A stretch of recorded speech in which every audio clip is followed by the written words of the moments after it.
ისმის ჩემი ხმა? 3, 2, 1. ვიწყებთ. რეფორმებს რომ მიუბრუნდეთ ის ამ გადმოსახედიდან რომ უყურებთ ამ რეფორმებს რაც გატარდა 2004-დან 2009 წლამდე. ფიქრობთ რომ რაღაცები შეიძლებოდა უკეთესად გაკეთებულიყო ან რა შეცდომები დავუშვით მაშინ? ხო, რეფორმების დიდი ნაწილი მაშინ დიდი ნაწილი უმეტესობა პრაქტიკულად იყო ზევიდან ქვევით რეფორმები, როცა რაღაცა თავში იხარშება, ან რაღაცა ჯგუფი არის პატარა, რომელიც თან ხვდება რაღაც საკითხებზე და მე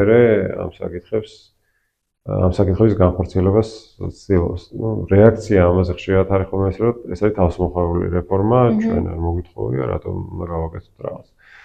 და მე მგონია, რომ იყო ბევრი ასეთი საკითხი, რაც უცხო იყო, რის დანერგვასაც ვცდილობდით და ამიტომ ფეხი ვერ მოიკიდა, მაგალითად, შინაარსების სწავლების გარკვეული ახალი ფორმები.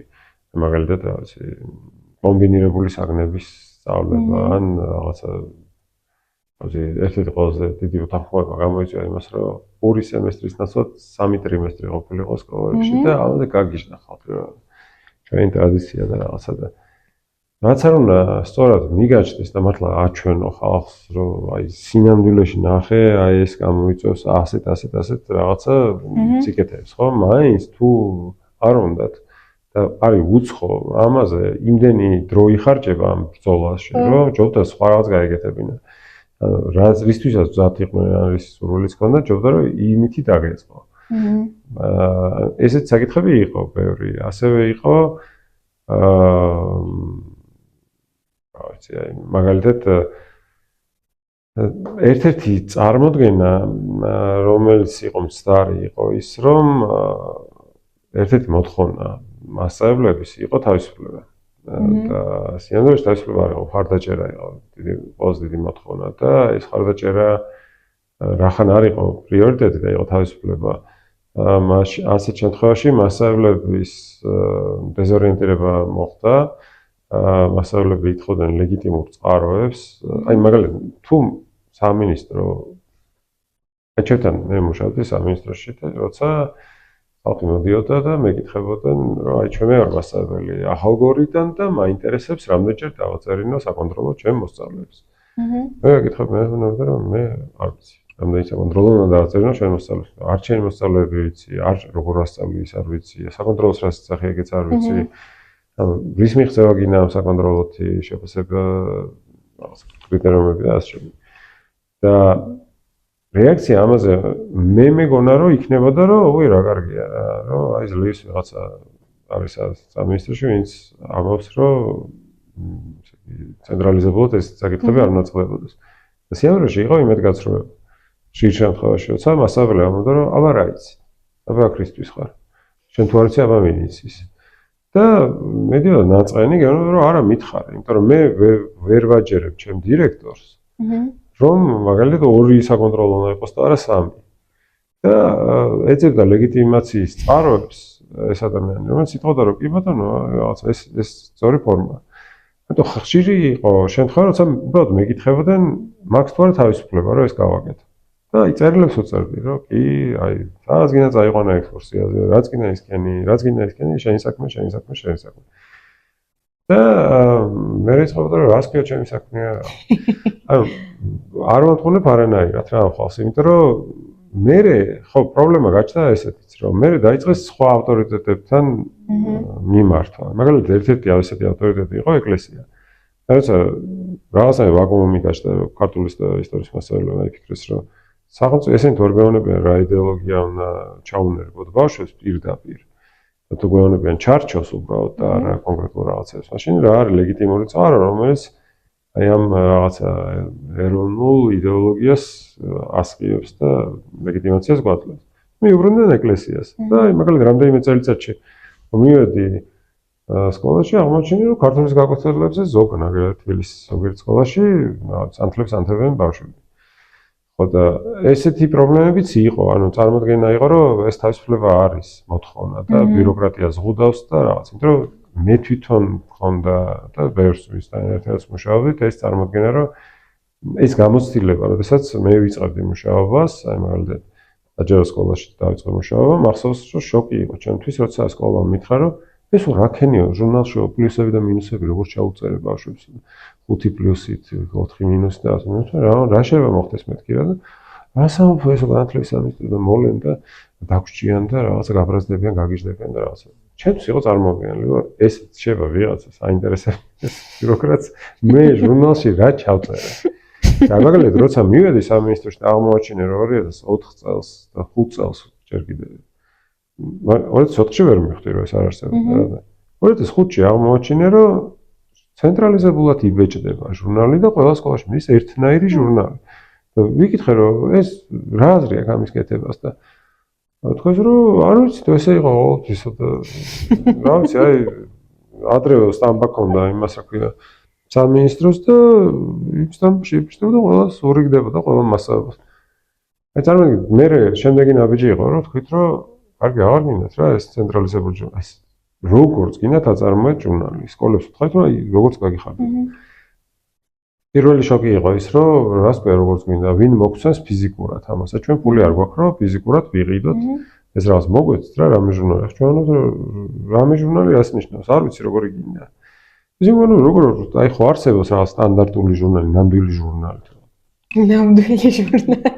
რომ არ ვიცი აი მაგალითად აი თქვენ აფასებთ 3 კომპონენტით ვიღაც აფასებთ 4 კომპონენტით ვიღაც უნდა შენიშვნები ჩაიწეროს ვიღაც უნდა არ ვიცი ეს როგორ ჯობია რა მე ვერ გადავწყვეტ.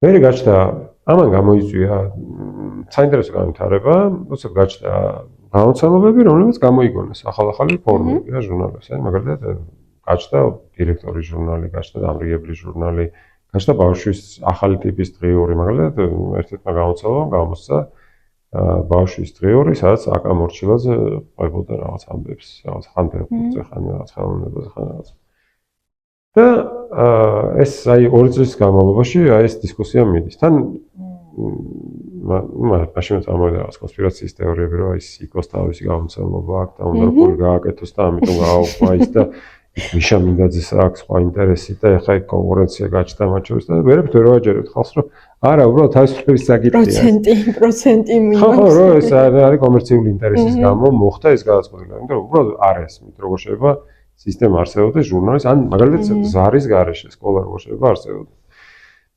აი ზარზე მაგალითად სააკაშვილი გამოვიდა და ბრიფინგი მიეუძღვნა რომ რას ქვია ვიღაცები ეუბნებიან რომ ზარი არ არის საჭირო სკოლაში და ამ დროს მისი შვილი სწავლობდა იმ სკოლაში სადაც მე ვმუშაობდი სადაც ზარი არ არის. და ანუ ზუსტად იცოდა რომ არსებობს სკოლა და ერთ-ერთი საუკეთესო სკოლა თბილისში სადაც შვენივად ფუნქციონირებს ზარის გარეშე მაგრამ საზოგადოება იმდენად ითხოვდა რომ ეს დაგვირეგულირეთ რა რომ სკოლას გავდის ხო ინსტიტუციონალიზებული ფორმები რაც არის ისინი რომ შესრულდეს რომ სკოლაში არის ჟურნალი არის რაღაც ავტორიტეტი არის ზარი რაციონალურად აი დრო დაყოფილი იმიტომ რომ ჩვენ იმას ვეუბნებთ რომ მაგალითად კალენდარი თქვენთან შეიმუშავოთ აგერ არის საზღვრები თქვა არ დაიწყო ამაზე ადრე და დამთავრდა ამაზე გვიან მაგრამ 185 დღე უნდა იყოს შევსებული 180 მინიმუმ 185 დღე უნდა ასწავლო. მაგრამ მე აი ამ ბრძოლებში ერთვებოდა უკვე ბიუროკრატიაც, რომელსაც ძალიან ძნელია რომ გააგებინო, რატომ უნდა კონდეს რაღაც აკონდებარებულ ორგანიზაციას თავისუფლება. მაგალითად გენერალური ინსპექცია განათლების სამინისტროს ამტკიცებდა რომ შეუძლებელი გახდა სკოლებში შესამოწმებლად მისვლა რომ გაარკვიონ მართლა სწავლობენ თუ არა ის მოსწავლეები რომლებიც გაფორმებულები არიან და ვისთვისაც ფულს იღებენ. თუ კალენდარი არ იქნება ცენტრალიზებული, თუ ჟურნალი არ იქნება ცენტრალიზებული. მაგალითად გენინსპექციის თანამშრომლები მეუბნებოდნენ რომ მე მივედიო და მეუბნები რომ მაჩვენებო არებს საწეროთ ის მე ჩვენ პოგონში წეროს სიკომასე მითხა რაც კიდე ისქენია და ვერ ამოწევს მე მოამოწევს კიდე და სხვა ფორმა მოიფიქრე მეთქი რა საერთოდ მოამოწევს რას ქვია ჟურნალში ჩამახედე რა არის ვინ გეკითხებას და ვერ იგებენ ამას იმიტომ რომ თვითონ სამსახურს კარგავს თუ ამას ვერ გაგის სხვა ფორმა არ იცი შემოწევს მაგალითად კვლევა ჩაატარა იქნებოდა სხვა ფორმა ხო არა დაისახეს მისნად რომ აი 2000 რაღაცა 100 სკოლა 5 წელიწადში უნდა შეამოწმონ ყველა სკოლა და რა აზრი ქონდა ხა ამას ანუ შეიძლება იცოდე, ანუ მართვის სხვა პრინციპებიც არსებობს, ხო, რომ როცა იცი, რომ აი სკოლების მონაცემების 10% გაყალბებულია და ვერაფერს ვერ იზარ. რაც არ უნდა ამოწმო, ანუ იმდენი რესურსი უნდა დახარჯო ამ 10%-ის იმას შემცირებაზე, რომ ჯობია რომ თქვა რომ კაი ჯანდაბას გააყალბონ, გავქნა. ხო, გადავიხდით ამ ფულს. ან ბიუროკრატებს უნდა გადაუხადო ეს ფული, ან იმათ უნდა გადაუხადო და ეხლა რა შემოწმების სისტემაში ფულის დაბანდებას ჯობია რომ განვითარების სისტემაში ჩადა, ხო? ხო და ბევრი ესეთი ჩემთვის მოულოდნელი ისინი იყო რეაქციებიც იყო, მაგრამ ხო, ამ შეუძლებელი იყო, რომ ასეთ რაღაცებზე, მაგალითად, ესეთი გადასვლა ჩვენ რო ვიკითხე, აი, სადმე ყოფილა თუ არა, რომ აი მაგალითად ჟურნალი გაეუქმებინეს, რაღაცა თქვას, რომ ზარი აღარ გინდა თუ რაღაცა. აი, თითქოს ესეთ მართვის საკითხებზეც კი სხვა საერთაშორისო მაგალითების მოძებნა ძალიან ძნელი იყო. კი, იყვნენ საერთაშორისო კონსულტანტები, რომლებიც ესე მოგზაურობენ სხვა ქვეყნებში და მაგრამ ისინი ცდილობდნენ რომ არ გვინახავს ეგეთი რაღაცა რა. იმიტომ რომ სისტემა როცა არის ცენტრალიზებული და რაღაცა ესე ჩაკეტილი და კონტროლზე ორიენტირებული, ესე სწრაფად არ გადადის რაღაცა თავისუფლებისკენ, როგორც ჩვენ ეცადეთ რომ გადასულიყო. ეგეთი ნახტომი არც ეს არ გავუკეთებია. ან თვითონ შინაარსის ორგანიზების თვალსაზრისითაც არც ერთს არ ქონა გაკეთებული. რაღაცები დარჩა იმის მერე, ანუ ესეც არ არის რომ ყველაფერი აღწევთ, სისტემის თავარი მახასიათებლები არის დღესაც იგივე, რაც აი 2005, 6, 7, 8, 9 წლებში შემუშავდა, მაგრამ ნუ შიგნით იყო კიდე რაღაცა ესენი შემოღება გაუქმება ესეთი რაღაცა ისინი სადაც რა იმუშავებს ზაგზაგი და ზალზარი და რაღაცა როცა პოლიტიკოსები არაპოპულარულ რაღაცებს ხედავენ და მე ამბობენ რომ მოდი რა ეს გავაუქმოთ არ გინდა ხალხი მიტინგებზე დადის და აპროტესტებს და ჯერ ადრეა აი რა დროს ეს აი რუსები გვებწვიან და რაღაც ეგეთი ტექსტები არის მათ შორის იყო პოლიტიკური დამოუკიდებლობის საკითხიც ხო რაც დღემდე მოუგვარებელია რომ მაგალითად ჩვენ 2008 წლამდე ვიბრძოდეთ იმისთვის, რომ სკოლაში ვერაფერ ვერ შეეღწია პარტიის ინტერესებს და ამაში დამარცხდა. ან საბოლოო ჯამში პარტიებმა კონტროლი დააყარეს დღემდე და ესე იგი დღემდე სამწუხაროდ ეგრე არის. არ მარტო სკოლებში, ბაღებშიც, უნივერსიტეტებშიც და ეგ უნივერსიტეტებში ნაკლებად არის, მაგრამ ნუ არც არის. მაგრამ სკოლებში აი მაგალითად რაღაც ინსტრუმენტები შემოვიღეთ, ხო, იმისთვის რომ მეტად უფრო ავტონომიურები გამხდარებოდნენ, ხო, აი სამეურვეო საბჭოების დირექტორის არჩევა, ეს ფინანსები რომ სულადობრივი ყოფილიყო და არა ვაჭრობის საფუძველზე, მაგრამ აი მაგალითად 2008 წელს 2007 წლის ნოემბრის აქციების მერე დაინიშნა ადამდელი არჩევნები, ხო, გადადგა სააკაშვილი და დაინიშნა საპრეზიდენტო არჩევნები და მე 2008-ში მოდიოდა თავისითაც საპარლამენტო არჩევნები და მაგალითად პირველი არჩევნების მერე როცა ტკიპზე რაღაცა გავიდა სააკაშვილი მაშინ შეიცვალა განათლების მინისტრი და ახალ მოსულმა ministris მოადგილემ დაიბარა რესურსების უფროსები და უთხრა თქვენ გამოწავაგეთ არჩევნები და იქ უთხრეს რომ კი მაგრამ ეს ხალხი აქ ამუშავებს ამ ჩვენ მოხვიდოდი პირდაპირ გვეუბნება რომ არც ერთ შემთხვევაში არ დაეხმარო არჩევნებში ეს თქვენი საქმე არ არის ჩვენ ეს ეუბნებოდით და ის გაოგნებული იყო რომ ამას მართლა ეუბნებოდით და კი ეგ არის რა ჩვენი მიზანი რომ ვინც არ უნდა მოვიდეს ხელისუფლებაში ეს რეფორმა გაგრძელდეს და არ ჯეროდათ და მე რომ მიხვდნენ რომ ეს სისტემა არ ემორჩილებათ მე ის შემდეგი მინისტრის მოხსნეს მე მოიყვანეს გენერალური პროკურორი მინისტრად მე ისიც მიხვდა რომ არ გამოდის ეს ყველაფერი და მე მოიყვანეს პენდენციური სისტემის ხელმძღვანელი მინისტრად ისიც რომ მიხვდა რომ ბოლომდე ვერ მიყავს ეგ საქმე მიხვდა რა ვერ მიხვდა მაგრამ მოხსნეს ბოლოს და მე დანიშნეს პოლიციის აკადემიის შეფი და ეს გრძელდება დღემდე ხო არა ეგ საინტერესო თემა არის მართლა დღეს ვუყურებთ სხვათა შორის მაგას დღემდე 2004 წლიდან სადაც 14-მდე მინისტრი ყავს გამოსვლილი მე ჩვეულებრივი ამბავია ყოველ საბჭოთა ქვეყნებში უბრალოდ იქ არის დამზღვევი მექანიზმები მაგალითად ბალტიისპირეთში ხარ ვიცი მაგრამ თავის დროზე რა 10 წლის წინ ნამდვილად ეგრე იყო რომ არსებობს კიდე სახელმწიფო მინისტრი რომელიც უფრო სტაბილური არის, ანუ ერთი არის უფრო პოლიტიკური თანამდებობა, რომელიც არის პარტიის წევრი და მეორე უფრო ტექნიკური თანამდებობა, რომელიც აი სამინისტროს აპარატის უფროსია წარმოვიდგინოთ, რომ სულ იქ არის და მე მინისტრები მიდიან და მოდიან. ახლა დეპარტამენტების უფროსები იშვიათად იცვლებიან და ცენტრების ხელმძღვანელებიც იშვიათად იცვლებიან, ხო? ახლა დღემდე თქვა განათლების კვლევებში არის ხელმძღვანელობს განათლების კვლევებს სახელმწიფო ესეთი ორგანიზაცია შექმნეს, რომელიც ამ კვლევებით არის დაკავებული, მაია მიმნოშვილი უკვე 25 წელზე მეტია ეს მუშაობს. კი ბატონო. ძალიან ბევრი, ვილაპარაკეთ მასწავლებლებზეც და იმ რაღაცების მიუღებლობაზე, რაც სიახლე ჩანდა, რაზეც ფიქრობდით, რომ კარგი იქნებოდა, მაგრამ რაღაცა საპირისპირო შედეგი მივიღეთ და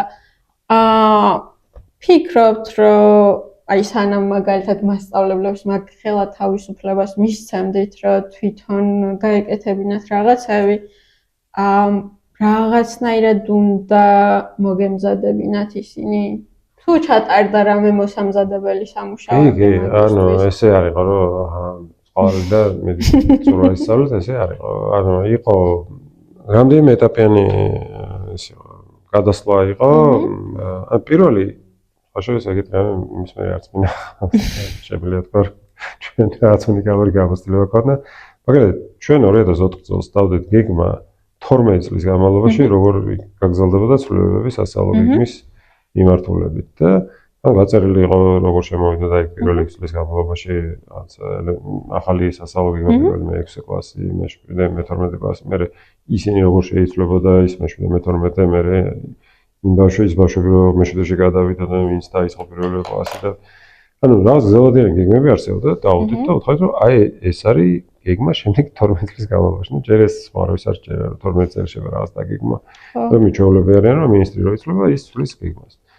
მეორე იყო რომ ესე იგი საქართველოს ყველა რაიონში მინიმუმ ერთი საპილოტო სკოლა არა. ნუ საბოლოოში იყო 100 სკოლა და ყოველ წელს ვაკეთებდით პილოტირებას სასწავლო გეგმისას და სასწავლო რესურსებისაც. ანუ ყველა სახელმძღვანელო იწერებოდა თანდათან ამ საპილოტო სკოლებში. მაგალითად რაღაცა მე-6-დება თქვენ დაყოფილი თორცები. ჯერ პირველი მე-6 მიშედიოდა სკოლაში, გამოიცდებოდა მეორე მე-6-ზე მუშაობდნენ პარალელურად, მე ეს გამოიცდებოდა ავტორები მიყავდა სკოლებში, ისინი მუშაობდნენ ამ სკოლის მასწავლებლებთან, ჩვენ ჩავდიოდით, კვლევებს ვატარებდით და ასე შემდეგ. მერე უკვე შემდეგ წელს ეს საპილოტო პროგრამა რომ წასულიყო ყველა სკოლაში, იმ ყველა სკოლაში ტარდებოდა ტრენინგი, მერე ეს საპილოტო სკოლის მასწავლებლები უზიარებდნენ გამოცდილებას სხვებს და ასე შემდეგ. ანუ ეს ძალისხმევა არსებობდა. სხვა საკითხი არის, რომ რაც არ უნდა აკეთოს ყველაფერი.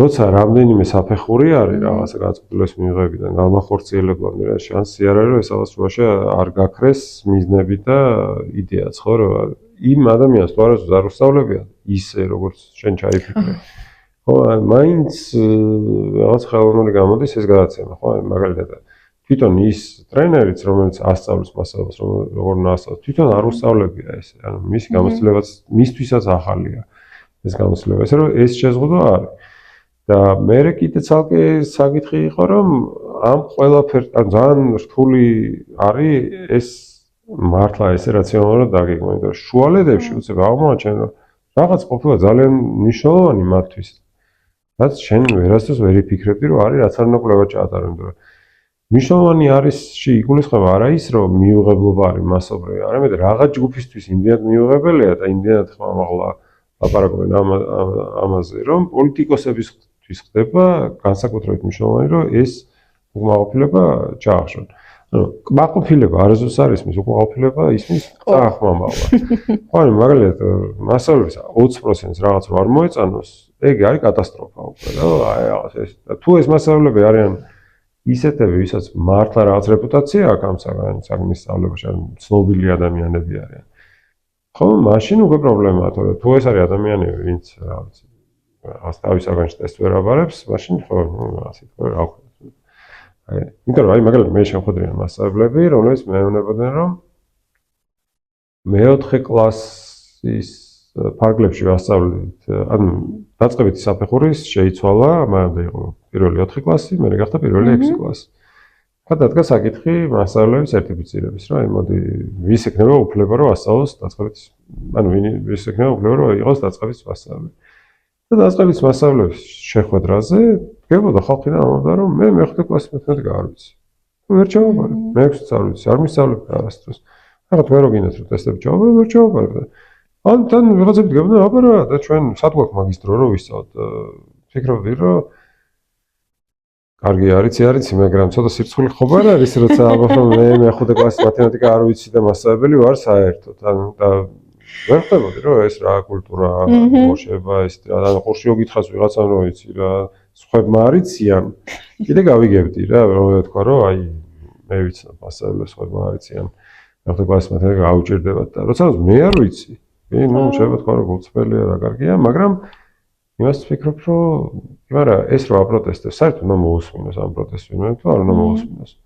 რა უნდა უთხრა ადამიანს? ჩვენ მე ეუბნებოდი ხოლმე რომ აი მე მგონია რომ მეხუთე კლასს თუ მოეთხოვება მეხუთე კლასის მათემატიკის წოდნა, ალბათ მასწავლებელსაც მაგდენი წოდნა უნდა ქონდეს და თუ გჭირდება დახმარება რომ ვისწავლოთ, კი ბატონო თქვით და დაგეხმარებით რა.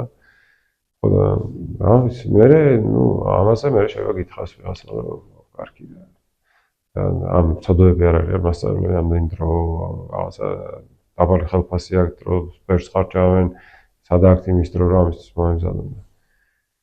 კი ბატონო, ხა ოთხი კაი ცოდვები არიან მასწავლებლები, იმიტომ რომ მეხუთე კლასის მათემატიკა არიციან. ეხლა ეს არ უნდა განმაზოგადოთ, ცხადია ეს არ არის მასობრივი, მაგრამ არიან მასწავლებლები, რომელიც ამაზე ხმამაღლა გამოთქვამენ უკმაყოფილებას და სხვებს ერიდებათ რომ უთხრენ კარგი რა სირცხვილია რა. და ელოდებიან იმას რომ შენ გადაწყვეტილების მიღები უპასუხებ ამას და ანუ სინამდვილეში პროფესიული ასოციაციები რო არსებობდეს რაღაცნაირად თვითონ მიტყოდნენ რა ვიღაც პროფესიული ასოციაციის ხალხი რომ უკაცრავთ, მაგრამ ეხლა თქვენ ჩვენ პრესტიჟს აგდებთ იმით რომ ეს რაღაცებს ლაპარაკობთ. რომ მასწავლებლის მაგალითად მასწავლებლის პრესტიჟი რატო არის მნიშვნელოვანი, ხო? პოლიტიკოსებს როცა ველაპარაკებოდით, პოლიტიკოსები, აი მაგალითად ხელფასის მომატებასთან დაკავშირებით. და უხსნით რომ პროფესიაში ადამიანები არ მოვლენ, მაღალი კომპეტენციების მქონე და ესე ვთქვათ, ენთუზიაზმის მქონე და სწორი ღირებულების მქონე ხალხი არ მოვა პროფესიაში თუ შესაბამისი ანაზღაურება არ იქნება. რომ სხვა სფეროები არსებობს, შეიძლება უკეთესად გრძნობდნენ თავს. ისე რომ მაინც არა, ეხლა რომ ამ ხალხს რომ მოუმატოთ, ხელფასი რა უკეთესად დასწავლის, მაინც არ იცის თავის საგანი, როგორ უნდა მოუმატოთ და ჩვენ ვთქვით, ეგრე არ არის. შეიძლება ვიღაცები არიან, ვინც არ იცის. ან დიდი ნაწილია, რომელსაც არ მხოლოდ იცის, არამედ უნდა რომ მთელი თავის დრო ამას დაუთმოს და არა კიდე რეპეტიტორობას, რაღაც საქმეების კეთებას და ასე შემდეგ.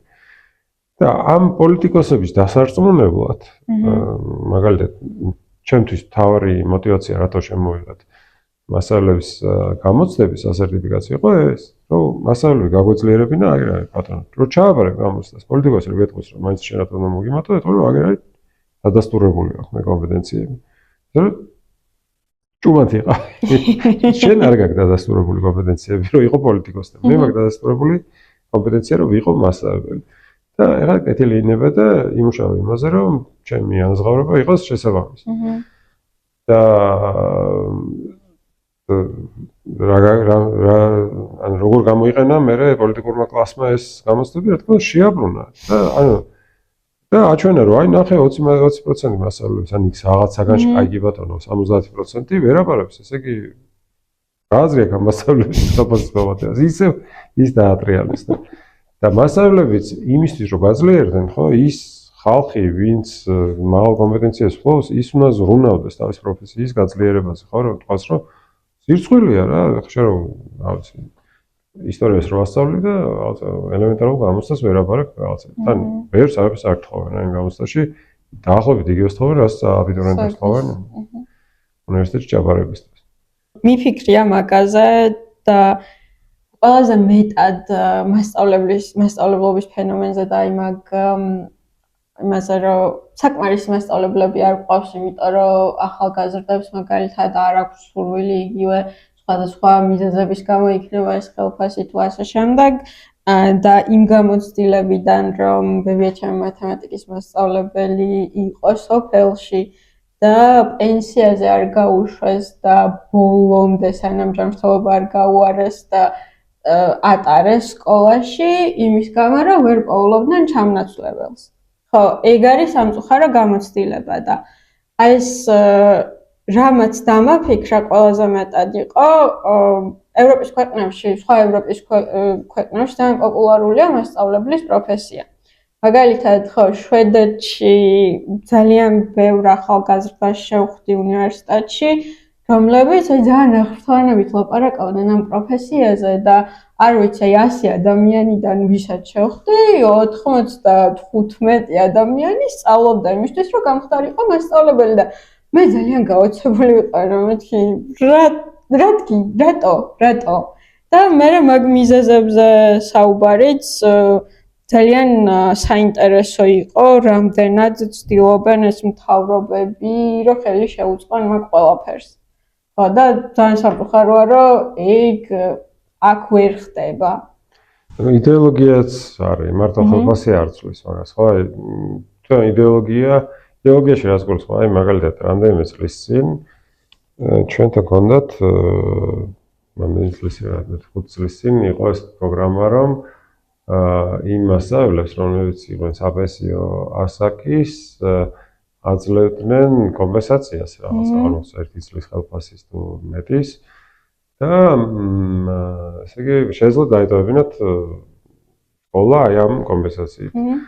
და მათ ნაცვლად უნდათ რომ მოსულიყვნენ ახალი მასწავლებლები, მათ შორის ახალგაზრდებიც და ის ხალხი, ვინც შეიძლება სისტემაში არ იყო, მაგრამ რაღაცებს აკეთებდა მანამდე და ხოდა ვეუბნებოდი რომ აი დაიწყეთ ახლა აქტიური რეკლამის კეთება, აი როგორც მაგალითად ჩვენ შეიძლება გვინახავს როგორ მოუწოდებენოთ ადამიანი წავიდეს ჭარში, ხო? რაღაცა მოწოდება არის არა ის რომ რაღაცა კარგი ფეხსაცმელი იქნება, ხელფასიც არის ხოლმე რა მოწოდება, მაგრამ მოწოდების ნაწილი, მაგრამ ძირითადად მოწოდება არის ის რომ შენ შეგიძლია რაღაც გააკეთო საზოგადოებისთვის. და მე მგონია რომ ესეთი მოწოდება არის მის, რომ შენ უნდა გახდე მასწავლებელი, არა მხოლოდ იმიტომ რომ შენთვის საინტერესოა ეს პირადად, არამედ იმიტომაც რომ შენ შეგიძლია შეცვალო შენი საზოგადოება და შეგიძლია უკეთესობისკენ შეცვალო, ხო? არა უპირესობისკენ. და თუ გინდა რომ შენი მომავალი იყოს უკეთესი, მაშინ წადი სკოლაში და რაღაც გააკეთე. ხო და აი ახალგაზრდებისთვისაც მე მგონია რომ ეს იქნებოდა მნიშვნელოვანი მოწოდება, ყოველ შემთხვევაში მე ვისთან ვილაპარაკია, მათ ჭირდებათ ესეთი мотиваცია, ანუ იმიტომ რომ ბევრი ახალგაზრდა, ვისაც მე მქონია ურთიერთობა უნივერსიტეტებში, არის იდეალისტი, არ უყურებს ამ სამყაროს მხოლოდ რაღაც ხელფასიდან გამომდინარე. რომ რაღაცა კონდიცირებულ ოთახში მინდა ვიждდე და ბანკში მიმუშავა, ეს არ არის მაინც საინტერესო. არც ის არის მაინც უინტერესო, რომ ზაფხულში 2 თვე შეგიძლია დაისვენა. ხო, ესეც სამსახურები იშვიათია. აკადემია საკმაოდ მიმზიდველია ბევრი ადამიანისთვის ამის გამო. თუნდაც დაბალი ხელფასი იყოს, საშუალო ხელფასი იყოს. და რა ვიცი, მე ხო, და იმ პროგრამაში რა იყო პრობლემა, რა? იმ პროგრამაში არ გამოაცხადეს ეს რაღაც, ანუ არ დაიწყეს რეკრუტირება ხალხის აქტიურად. და ერთ-ერთი მიზეზი იყო ის, რომ ეშინოდათ, რომ ბევრი ხალხი რომ მივა, მე კონკურსი უნდა ჩაატარო, მე ეს პოლიტიკური გახდება, მე ვიღაცა დაწუნებული ხალხი აჯანყდება, მე ვიღაცები დაიწყებენ ჩაწყობას, მე იქ ადგილობრივი ვიღაც ფეოდალები მოთხოვენ სკოლას რომ მიიღონ მათი ნათესავი, რაღაც ძოლი, რაღაც ვიზაშვილი, დიშვილი და ასე შემდეგ და მოერიდენ ამას და საფუძველში მიიღეთ ის რომ გადანაწილება მოხდა სხვადასხვა სკოლებს შორის მასწავლებლებს, ანუ იგივე მასწავლებლები არჩენ სკოლაში, ვინც ისეაც ასწავლიდა. ნუ რაღაც ნაწილი ახალი შემოვიდა, მაგრამ ეს არ იყო მნიშვნელოვანი ცვლილება სისტემისთვის და ზოგადად ახლა რომ წარმოვიდგინოთ სისტემაში ცვლილებების მასშტაბი, ხო, რაც არის საჭირო, რაც 60,000-მდე მასწავლებელია. ხო და ნუ რაღაცა 5% რო იცვლებოდეს ამ მასწავლებლების წელიწადში იქნება და კარგი რაღაც ხო, რა თქვა 20 წელიწადში ახალი კოჰორტა იქნება და მასწავლებლებს. კოჰორტა რა, ანუ სხვა კოჰორტები შეცვლდნენ ძალიან, ხო? და მაგრამ 5% რო იცვლებოდეს, ნიშნავს რომ სადღაც საიდან ხასიდან ყოველ წელს უნდა გაჩნდეს 3,000 მასწავლებელი. და ეს 3,000 მასწავლებელი საუკეთესო შემთხვევაში მათ ექნებათ განათლება პედაგოგიურიც, თავის საგნობრივიც, რაღაცა მზად იქნებიან იმისთვის, რომ პასუხისმგებლობა იყოს სკოლაში და კიდე სკოლა იქნება მზად, რომ მიიღოს ხოლმე ეს ხალხი, ხო? ეხლა ესე ერთბაშად ძალიან მასშტაბურად ჟღერს, მაგრამ ლაპარაკი არის, რომ აი სკოლაში თითოეულ სკოლაში ყოველ წელს ერთი ახალი მასწავლებელი მაინც მივიდეს ხოლმე. და ანუ იქითა პერსპექტივიდან შეხედავ, არც ისე რთულია, ხო, დიდ სკოლებში ორი მივიდეს, პატარა სკოლებში არც ერთი არ მივიდეს, მაგრამ ეს თუ არ მოხდება, შეუძლებელია და აი ხა არმას რამდენი იყო ზუსტად, მაგრამ იყო წლები, როცა აი მაგალითად ფიზიკის მიმართულებაზე სწავლობდა მთელ საქართველოში 9 ადამიანი. რო გამختارიყო მასწავლებელი და ეგ არის აი ისეთი კატასტროფა, რომელიც ახლოვდება. რომ რაღაც საგნებში უბრალოდ 3000-ზე კი აღარ იქნება ლაპარაკი, რომ ვიყავ 3000, აი ლაპარაკი იქნება, რომ აი იქნება ორი მაინც ვიყავ. ხო არ გადავამზადოთ ვიღაცა, კი არ იცის ეს საგანი, მაგრამ ასწავლოს ჭანდობას გამენაირად. ანუ შეიძლება დავუბრუნდეთ იმ საწყისებს, სადაც ვიყავით საბჭოების დასაწყისში, როცა უცებ მოხდა გაფართოება სისტემის. და ადამიანს უბრალოდ წიგნი მიცეს და უთხრეს, რომ ვიცი რომ არ იცი ეს საგანი, მაგრამ აგერ არის წიგნი და მიიღები რა ამ წიგნს რა, პირველი გაკვეთილი, მეორე გაკვეთილი, მესამე გაკვეთილი, უკითხავ და მე თვითონ იმ დროს სწავლობდა რა, ხო? ხო, მაგრამ ნუ საბედნიერო ტექნოლოგიები არის, რაც შეიძლება დაეხმაროს, ხო, რაღაცა ხელოვნური ინტელექტი და ასე შემდეგ და ბავშვმა შეიძლება აინაზღაუროს რაღაც ნაწილი ამ დანაკლისის დღეს, რაც წაში ვერ გააკეთებდა, მაგრამ მეორე ეს ანუ მასშტაბი თავისთავად არის ძალიან დიდი გამოწვევა იმისი, რომ ჩვენ ახლა რამდენი წელია ეს 5%-იანი კი არა 1%-იანი ცვლილებაც არ არის უმეტეს შემთხვევაში წელიწადში. და ეს გროვდება, სულ ეს საჭიროება გროვდება, რაღაც ხალხი ირჩება სისტემაში, რომელსაც ჯობია რომ არ იყოს.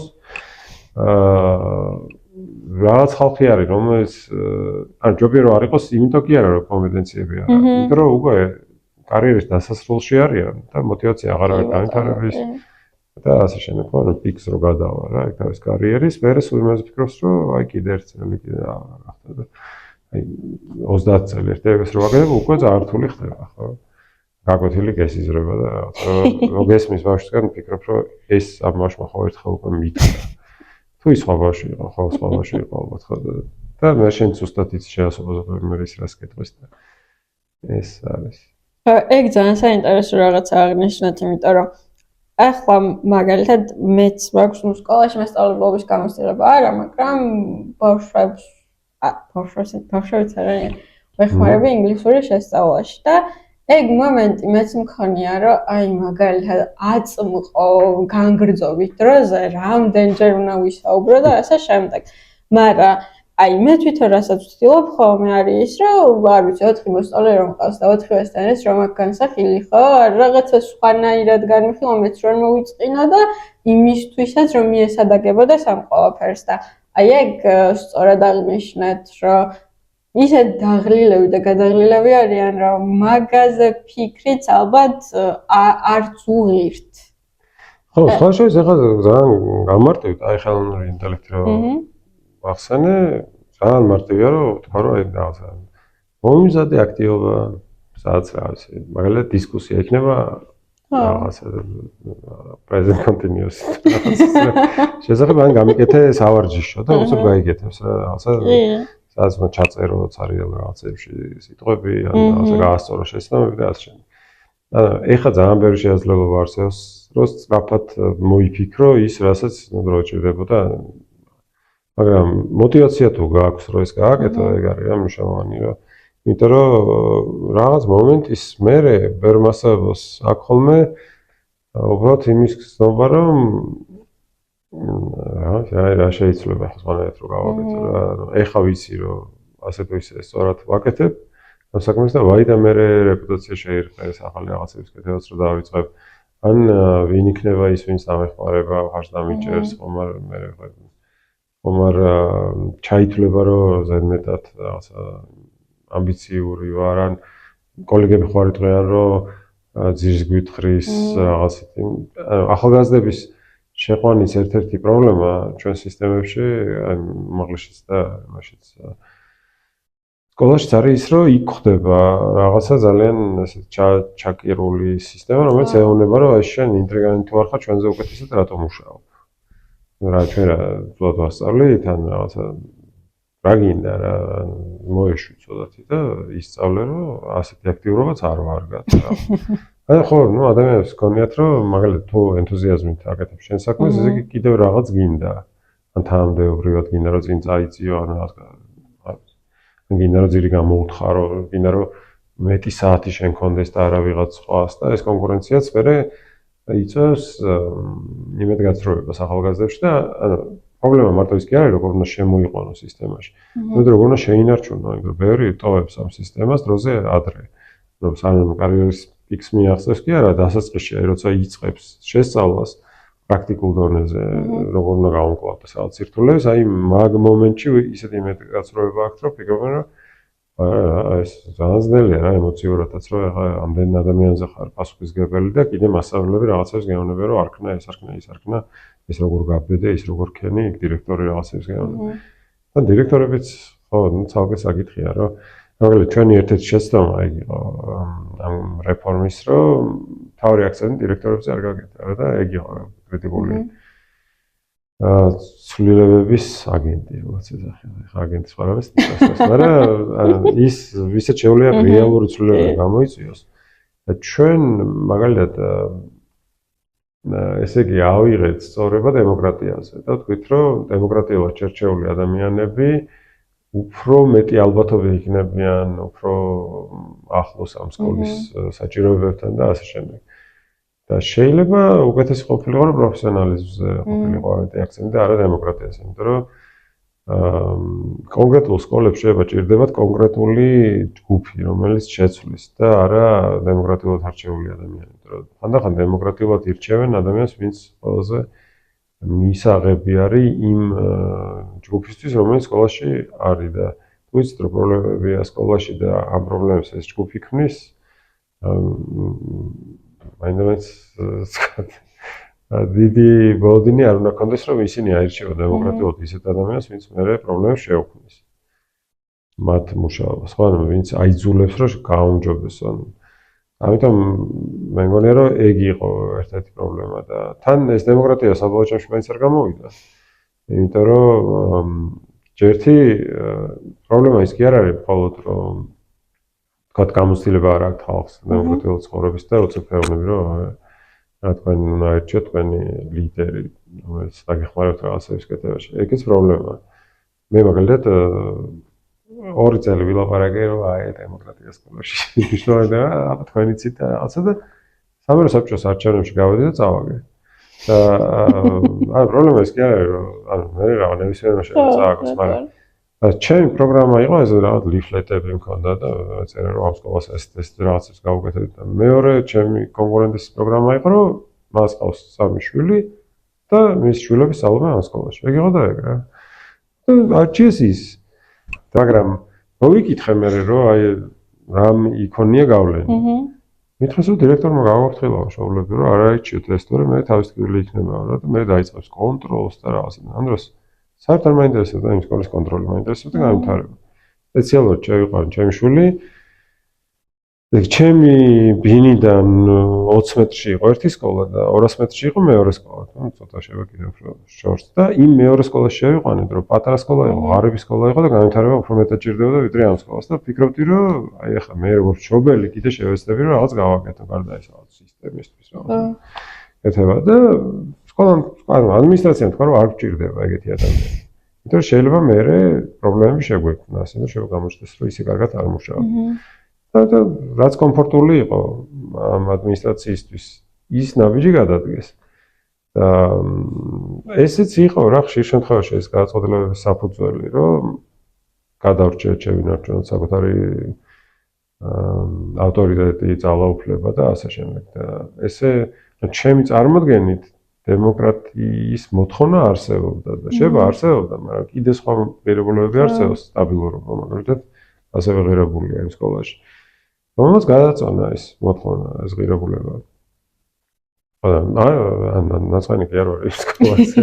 ვერ რაღაცები ვაკეთებ მე მაინც ერთად, მაგრამ მე მგონია რომ ბევრი ესეთი გაშვებული შესაძლებლობა არსებობდა სკოლებში და დღეს არსებობს სისტემურადაც. აღაუც არსებობს. სკოლის გარეთ არსებობს ხალხი, ვისაც უნდა რომ რაღაც გააკეთოს კონკრეტული სკოლის, მაგრამ სისტემა არ უშვებს შიგნით, რომ არ აწყობს.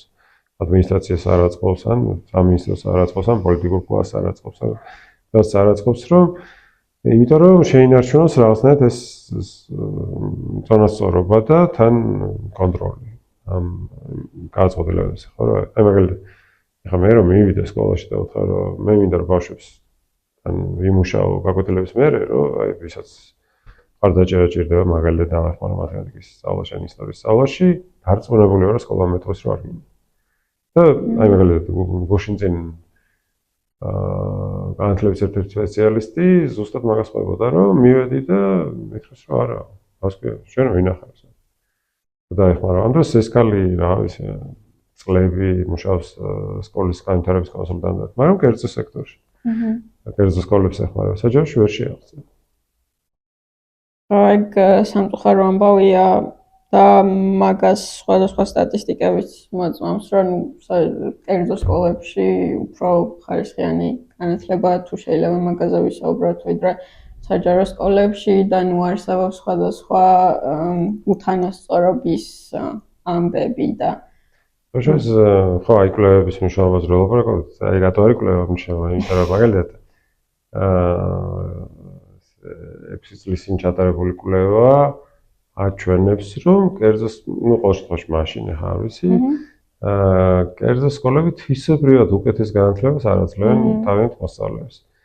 ანუ უკეთესად ჩანს შედეგები მაშინ, როდესაც უბრალოდ ვიღებ სტატისტიკას, მაგალითად აი ამ საერთაშორისო შეფასების ისინი იყო ტესტებზე მოსწავლეების შედეგები იყო შედარებული და უბრალოდ თუ ავიღებთ ეს საჯარო სკოლის საშუალო ქულას და კერძო სკოლის საშუალო ქულას საშუალოდ ამ სკოლების და სკოლების კი კერძოების მოსწავლეების საშუალო ქულა უფრო მაღალი.